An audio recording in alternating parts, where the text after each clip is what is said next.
जय हिंद, जय भारत विद्यार्थी मित्रांनो, मी राजेश तुम्हा सर्वांचं स्वागत करतो राजेश वानखडे ऑफिशियल आपल्या यूट्यूब चॅनलवरती।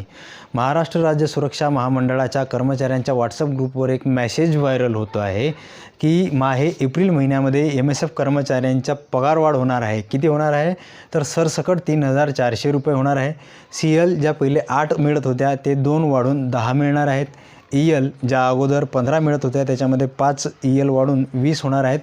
अशा प्रकारचा व्हॉट्सअप ग्रुपवरती मेसेज व्हायरल होत आहे आणि तो मेसेज व्हायरल सूत्रांद्वारे अशी माहिती मिळालेली आहे असं त्याच्यामध्ये उल्लेख आहे। परंतु ते सूत्र कोणते आहेत, कुणाचे आहेत याबद्दलची कुणालाही माहिती नाही आहे।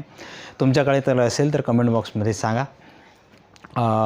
आणि बाकी MSFचा पगारवाढ व्हावा किंवा न व्हावा याबद्दल तुम्हाला काय वाटतं याचं सुद्धा मत जे असेल ते तुम्ही कमेंट बॉक्समध्ये प्रदर्शित करू शकता। आणि अख्खं अधिवेशन संपुष्टात आलं, अख्खं अधिवेशन संपलं, परंतु MSF कर्मचाऱ्यांच्या समस्यांबद्दल किंवा त्यांच्या पगारवाढी संदर्भात अधिवेशनामध्ये कुठल्याही प्रकारची चर्चासुद्धा झालेली नाही आहे।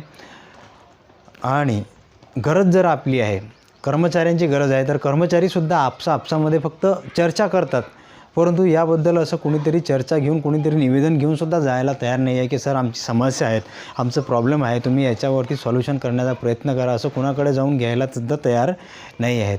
परंतु भावा कसं आहे माहिती आहे का, अधिकार मांगने से नहीं मिलते, अधिकार छीने जाते हैं।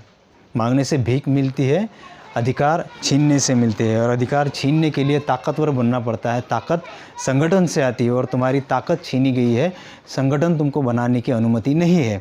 क्यों? According to police forces restriction of rights acts 1966 1966चा पोलीस रेस्ट्रिक्शन ऑफ राइट्स ॲक्टनुसार तुम्ही कुठल्याही प्रकारचं संघटन बनवू शकत नाही, कुठल्याही राजकीय संघटनेचा भाग तुम्ही होऊ शकत नाही।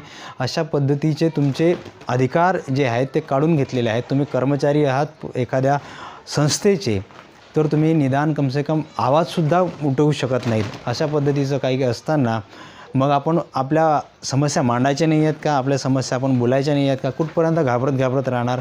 याबद्दल कोणीतरी बोललं पाहिजे, याबद्दल चर्चा झाली पाहिजेत आणि आपल्या समस्या ह्या पटलावरती आल्या पाहिजेत। यासाठी आपण काय केलं पाहिजे, काहीतरी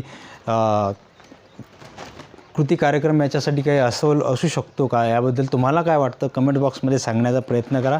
आणि चॅनलवर जर का तुम्ही नवीन असाल तर तुम्ही चॅनलला सबस्क्राईब करू शकता आणि माझ्या व्हिडिओला लाईक करू शकता। धन्यवाद।